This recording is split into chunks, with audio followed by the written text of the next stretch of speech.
Hey, what's going on, guys? Phil here, and we are back with a little bit of news. The patch has been out for a week, and we're already seeing some information about a rollback.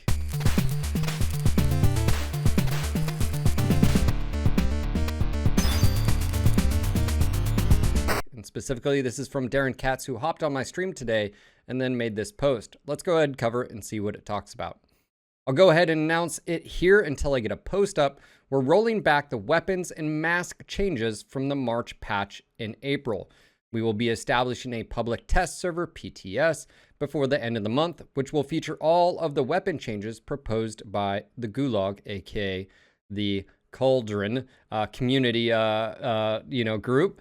And we should be able to run multiple iterations of the PTS before the May patch, at which point, assuming we have a positive outcome and a consensus, those initial changes can be implemented for May. We haven't done a devlog yet because we had to sort this issue out and establish our path moving forward. Now that we're confident in our plans and we get the devlog out within the next few days with more details about the April and May patches.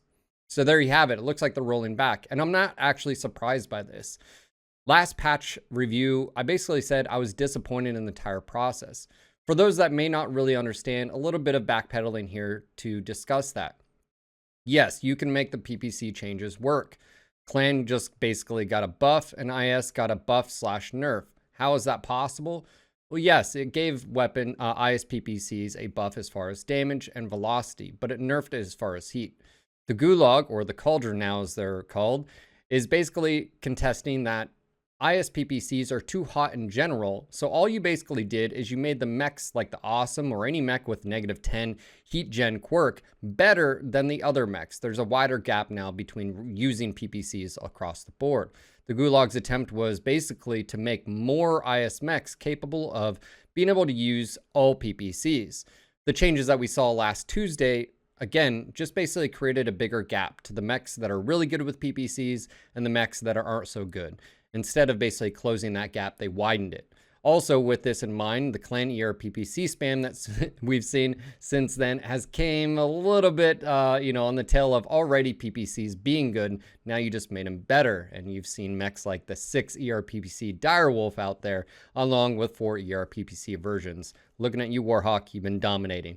Obviously, these changes are going to be rolled back along with the mask, which again, I'm not surprised. This was a net negative in my eyes. Unfortunately, the nerfs that happened to mask indicate to me, again, someone had an idea and didn't really think of the larger implications of what the community wanted. I used mask quite a bit on the Shadowcat. All we really wanted was the ability to use the mask more often or be able to use it longer. We didn't need a nerf built into it. So it seems like they're going to be rolling back those changes. It does look like PTS is going to be happening really, really soon, which is fantastic. We'll be able to hop on there. And for those that aren't familiar with PTS, Public Test Server, you won't be able to use the Steam app for this. You actually have to download the launcher from MWO Mercs. You don't have to install the base game, but it'll have PTS on there and you can download it from there. I'm going to help coordinate with the Gulag or the Cauldron, whatever they're calling themselves nowadays, since you're watching this. Man, they may have changed their name again. I will coordinate with them to schedule PTS playtesting with you guys, the community, so we get more eyes on this. And of course, we can figure out the numbers. How do they feel? Are they good? Are they bad? Do they need adjustment? I want to be as helpful as I can in that process. And I do believe Darren did mention that PTS is also going to get incentive for a few matches played. So whether that's MC or something, I don't know, but I'm sure they'll have a post up soon. But I just figured I'd bring you this breaking news as far as this is change. For next month. They will be reverting this, and I'm looking forward to the change. Unfortunately, I feel like this is, again, put PGI a month behind, and looking forward, I'm optimistic, and I'm glad this happened, because if anything, this is basically pointed out something which is key, is this is where Darren and Matt want the game to go, and these changes that were implemented were not in line with that. So again, whoever is going to be working with the Gulag or the community, whether it's Chris or someone else, I feel like more communication needs to happen so they're, as far as plans, align with what the community wants and desires are. So anyways, guys, that's going to be it for this. Again, how do you feel about this? Have you been enjoying? Do you hate? Do you love? Are you glad that they're rolling back? Let me know down in the description below. I'll see you on the next video. Until next time.